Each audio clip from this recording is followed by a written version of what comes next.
Hey everybody, welcome to this episode of OnTap Lite. So just to remind you guys, OnTap Lite is the little sister of our normal OnTap discussions, where basically we give everybody in the Arctic Leaf team a chance to come on and talk about their areas of expertise and to give all of you a bit better insight into everything to do with what we are interested in. So design, UX, development, anything e-commerce, just basically whatever the team wants to talk about.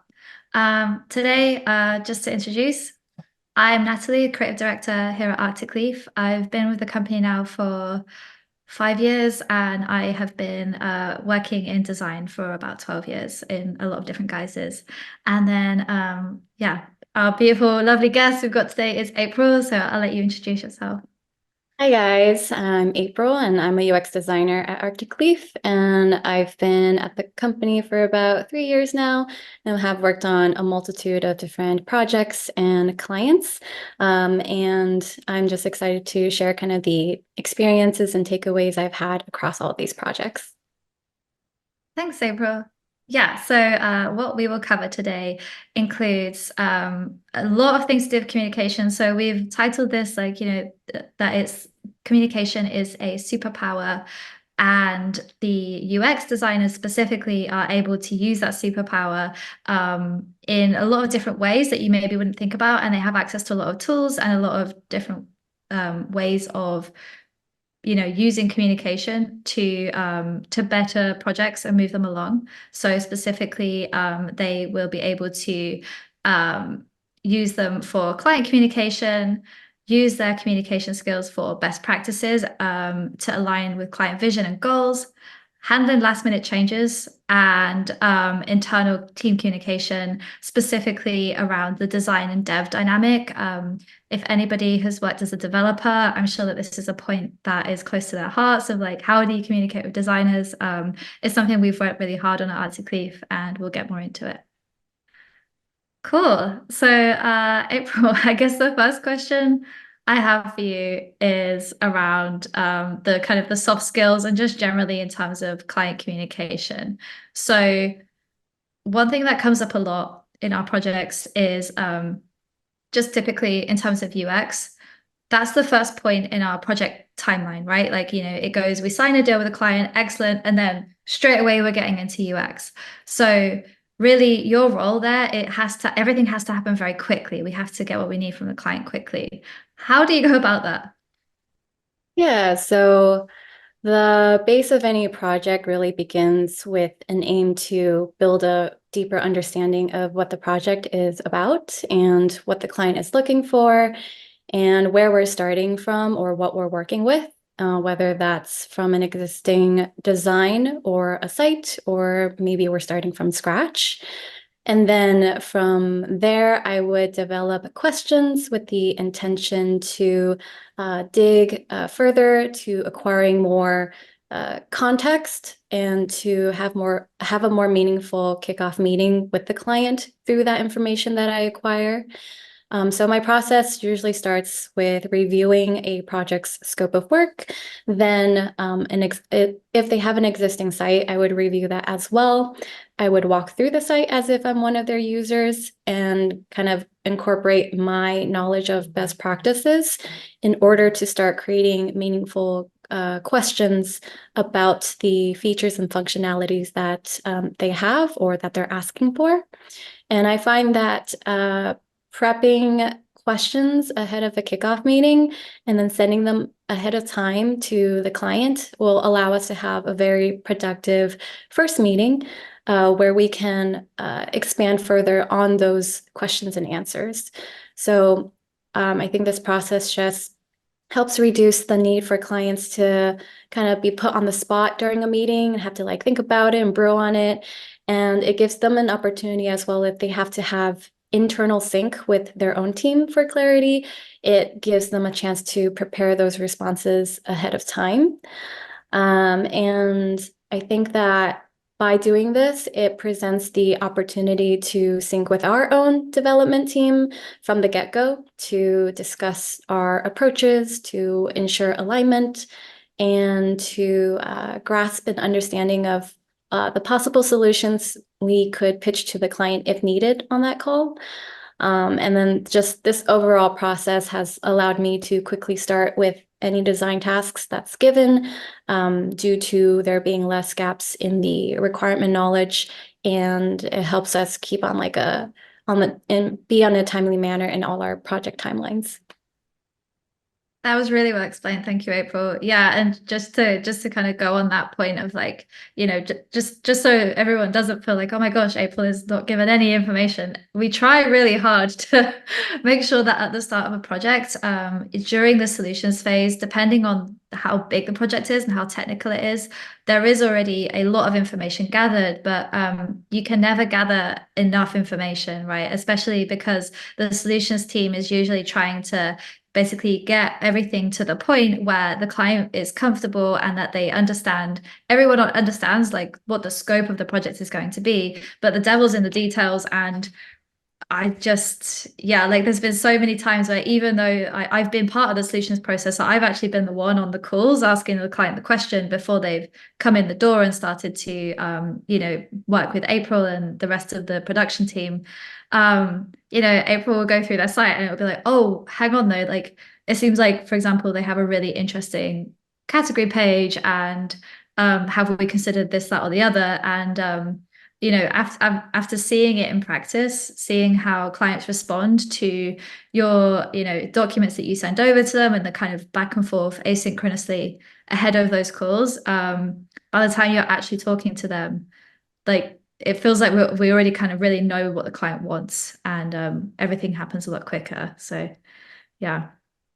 Um, is there anything like if someone was a UX designer and like they were kind of or trying to get into this type of role, what's the type of information? What are the kind of key things that you're trying to dig into and like get the answers on? Do you have any kind of tips for like what those key things would be for somebody to kind of dig into at that early stage in a project? Yeah, there are a few I could recommend. To start off, if I find that I'm lacking knowledge in the products or the industry that the client is in, I start with my own research, and will ensure that my questions help me better understand what the client is offering, how their business works, and just my aim is to get a better idea of what the client also already knows about their current or projected customers.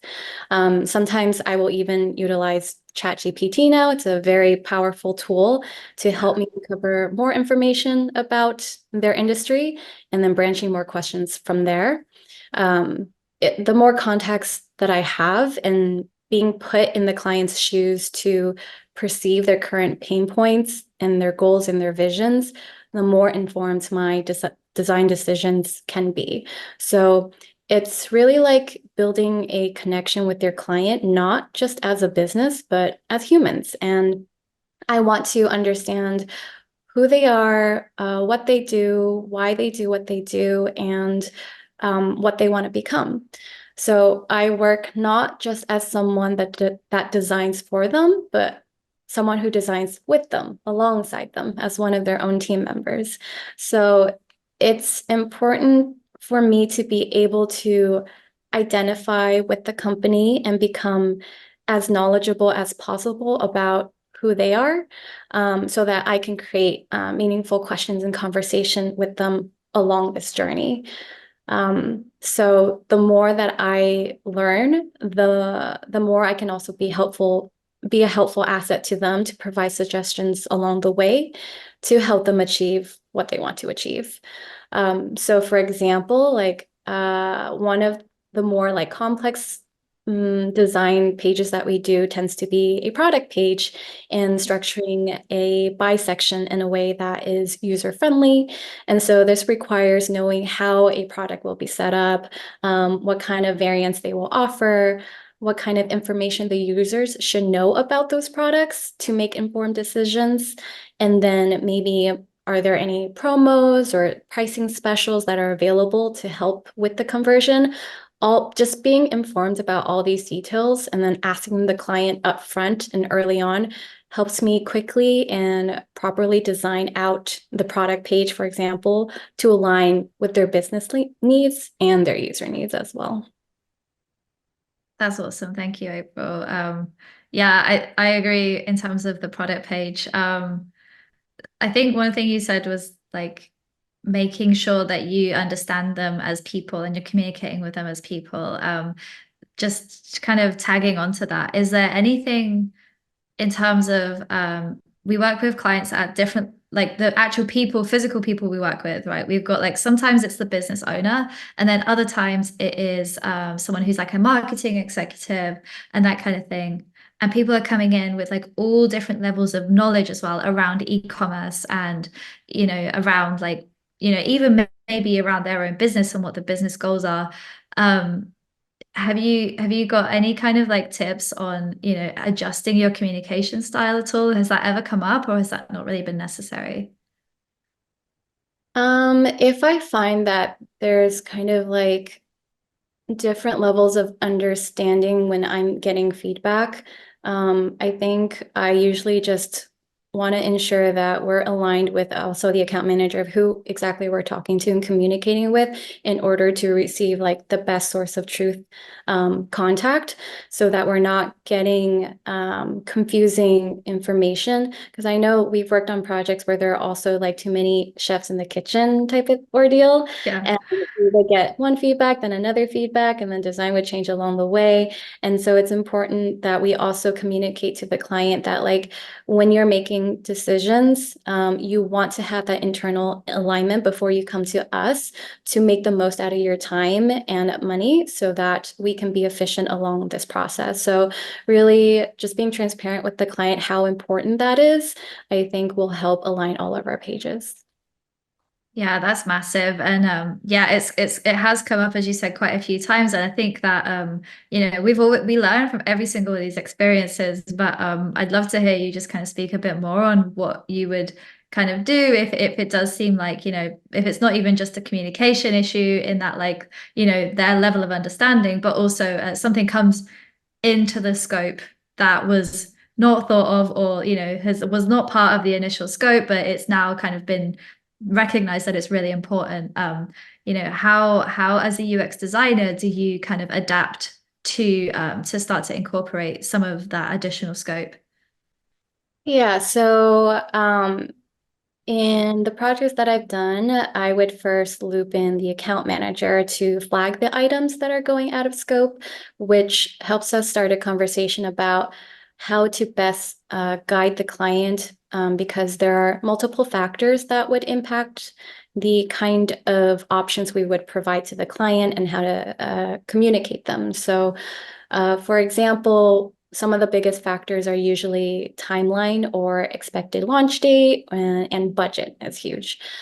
So from there, I would consult the out of scope items with the development team to first confirm their feasibility, how we would even implement them, and then their levels of complexity. And then with the solutions that development provides us, along with knowing the client's timeline and budget, helps me offer solutions that would best meet their needs and avoid offering anything that would clearly not be suitable to them. But sometimes I will still throw out suggestions that are not entirely ideal for the client, just in case they become flexible with their constraints. Because this has happened on some projects where they'll reprioritize some of their initiatives in order to work with the out of scope item. But this is all very dependent on what we understand about the client. Um, So so So sorry to interrupt you there. I'm just wondering, so when you say you would like kind of offer something that was maybe not exactly ideal to like maybe their timeline or budget or whatever, what's usually the driving force behind that? Is it because it's going to deliver a better like end experience usually? yeah, so we would always want to assess how much of an impact that is versus the level of effort. So if it's going Yeah. to be high impact and we're going to see higher conversion rates, more loyalty, more users on, we're going to build a really great experience, then I think it's worth suggesting that if they are open to increasing or delaying the timeline a little bit in order to accommodate that. Yeah, that's so helpful. And I want to also just recognize, like, I think it's sometimes easy to think of everybody's jobs in like little boxes of like, oh, a UX designer, they make UX, right? But like actually, and a UI designer, they make visuals, they make UI. A developer develops, but like every single person along the chain at the team is expected to be taking these types of considerations in as they're kind of dealing with the project because if you only just looked at like, well, these were the requirements that I was given and you don't look anywhere further than that, then it would be a very different experience to if like to what you guys actually do, and especially in UX, where I think usually what happens is as well, the reason it comes up so much in UX is because everything's all still in the realm of possibility because we're in wireframing, right? The client looks at what you're producing and it's kind of, it looks like gray boxes, and and there's no kind of like nothing set in stone. A developer hasn't started yet. And so everything is still kind of, in the realm of possibility. And so that's where I think you handle it really well, but you do have to sometimes be like, oh, that's a great idea, client, but that doesn't actually fit with what was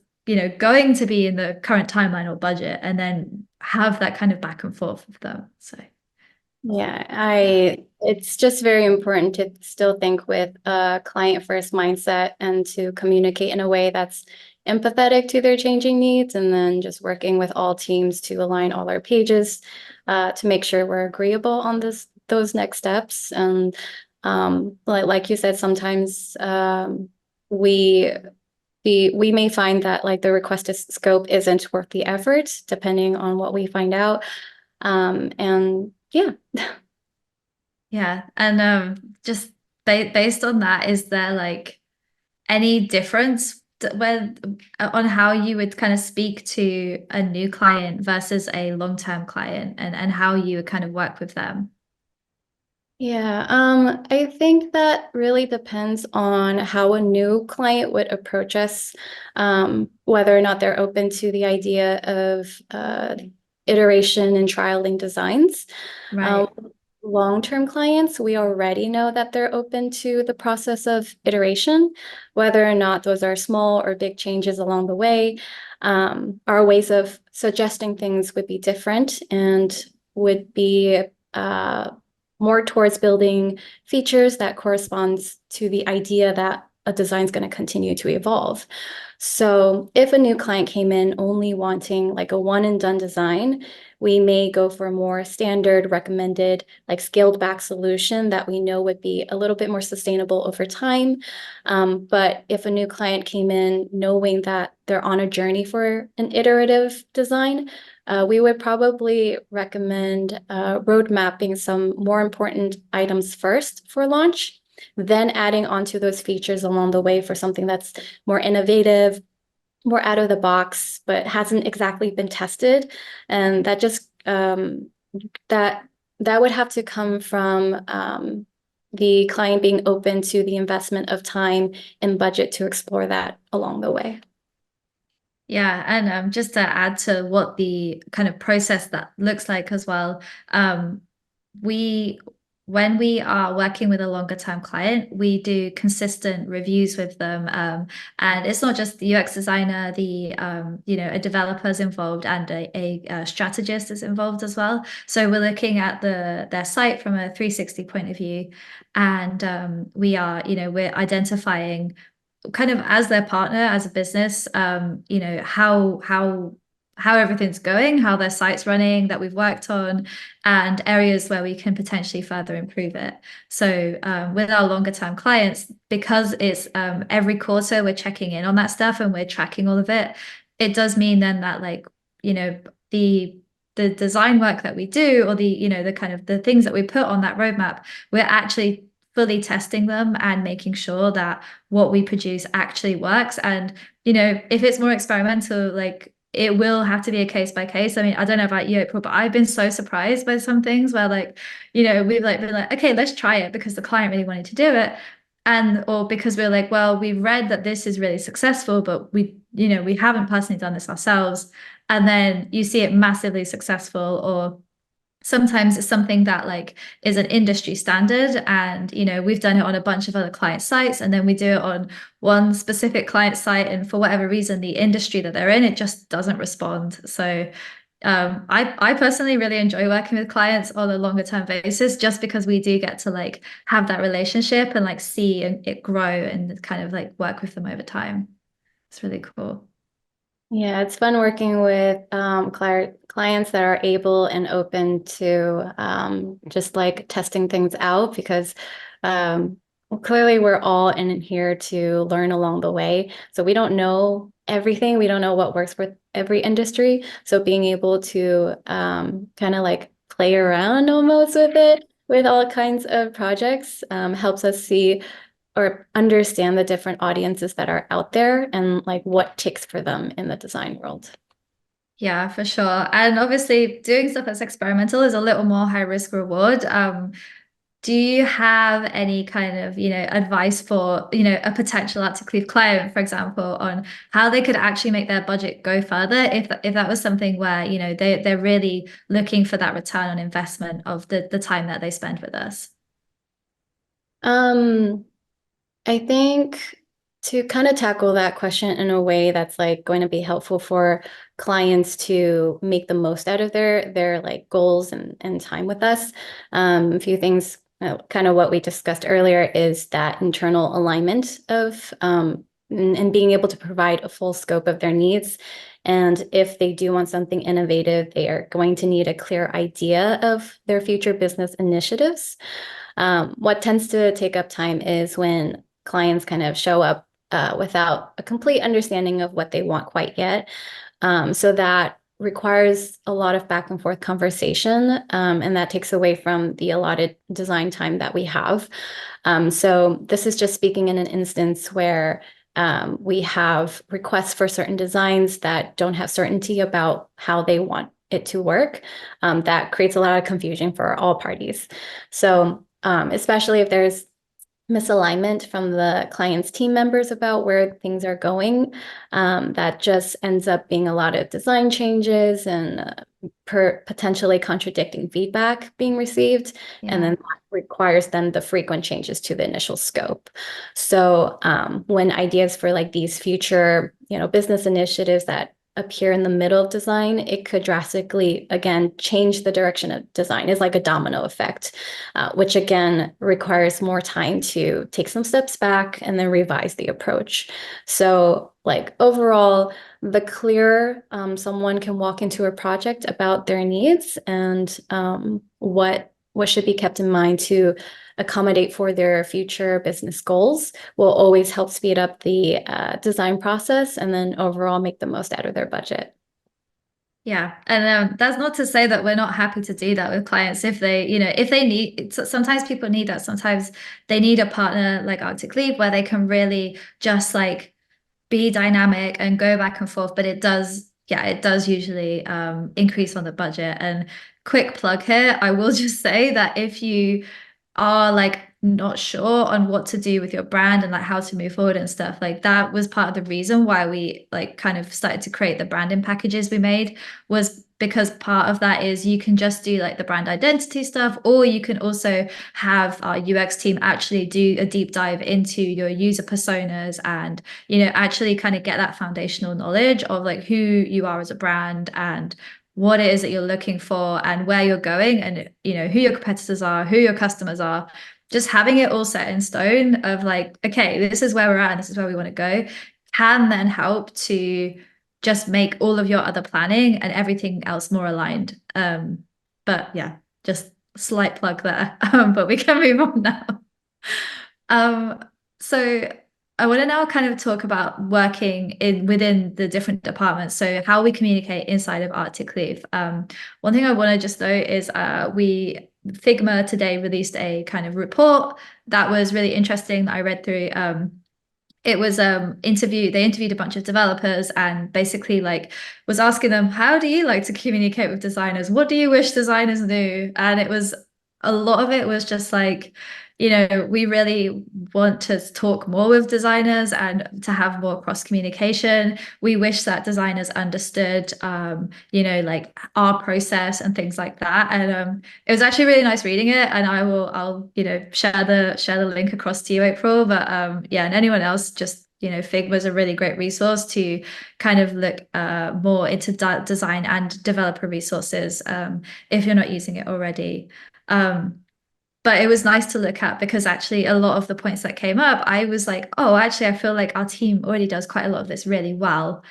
We have several designers on the team with a great working knowledge of, front end developer languages, for example, and our process is very inclusive. Like we never just design something and go, make this happen. We always kind of go through, but I'll start talking the way for and let you kind of like give a bit more of an explanation as the designer who actually works on it. So yeah, just a question for you would be like, how do you make sure when you're in the UX phase, you're taking the development phase into consideration and how it's actually got to be implemented?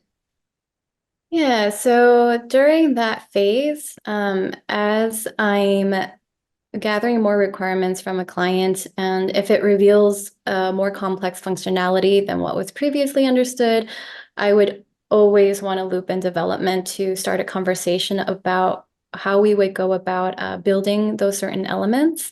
And then if a development would come back saying, hey, it's going to be easy if we just do A, B, and C, great.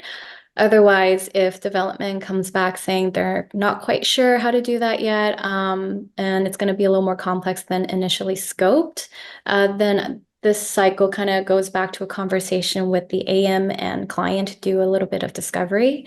So sometimes it requires us to take a few steps back a little bit, do some discovery time, and then look for solutions.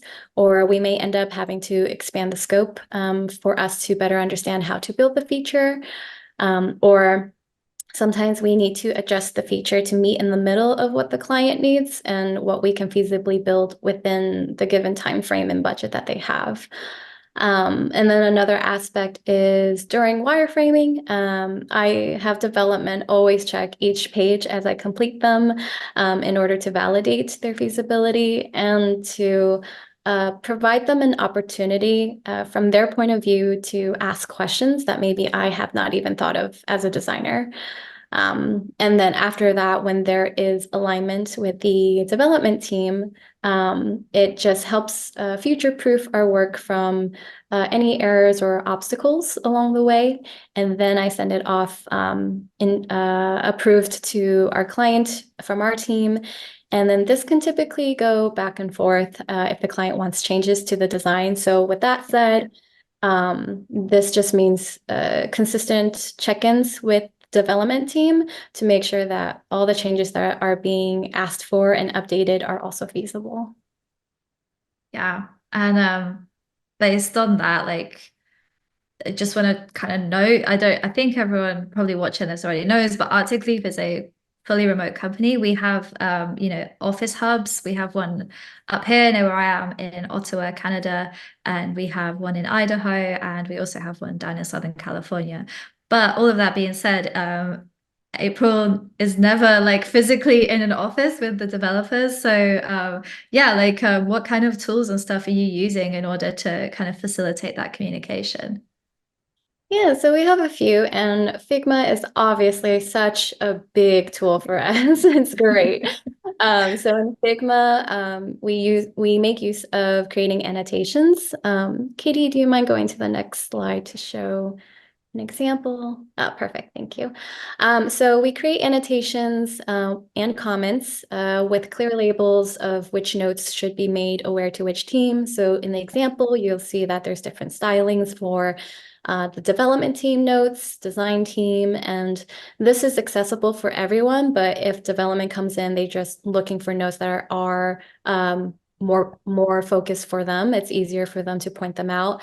And then we'll write in the different functionalities and interactions that they should be made aware of while building this. And then similarly for like design annotations, it's great for designers to go in and see what the expected templates are, what interfaces, or maybe some client requirements that were asked during the wireframing phase about certain stylings. Those are inputted there so that all designers do not miss the requirements that come up. Um, and then we also make use of our own internal project management platform. This is where all our team members live and can ping each other, make comments. So we also make sure to tag people in that platform. This just helps us stay accountable for all the information that's like flowing around, which can be a lot. And it just helps, communication stay efficient, especially because all of it's happening online. And then for a larger communication, team communication to problem solve, we have used FigJam in the past. So FigJam is a really, really great collaborative platform as well. As you can see here in this example, we did like a whole mapping together to problem solve one of our projects. So we got all these different departments and heads onto this file. And then we started off with some basic questions and then expanding on some solutions and ideas there. And then that helped us expand into even more questions and then more solutions until we could find something that was really cohesive. And I find that like FigJam is just a really fun and engaging way to get all the proper teams on board and to contribute their ideas. And then another tool that we use is video walkthroughs. So specifically, we Yes. use Loom as our platform. This has been so, so helpful because not all of us will have like the proper time to jump into a meeting or maybe our schedules don't align. So in a virtual world, being able to show a design visually is incredibly helpful to build clarity on exactly what we're talking about. Because, in the remote style workplace, we used to actually explain our design decisions through text, and it would take such a long time for us to actually understand what was happening. So, video walkthroughs have been just like, a couple minutes of a walkthrough will help us give us those visual guidance. And then of course, I know like it's very basic for all of us to be having meetings, but meetings are still incredibly helpful when you can have them in order to problem solve together. I guess the tip here is to always just show up prepared with the right questions, resources. You still want visual guidance if you can. They're all essential to making each meeting as valuable and efficient as possible. And then on these calls, we would still use Figma's collaborative features and tools. And then potentially we'll bring up like some site demos or staging sites that we have in order to help demonstrate our ideas and solutions in a very visual way.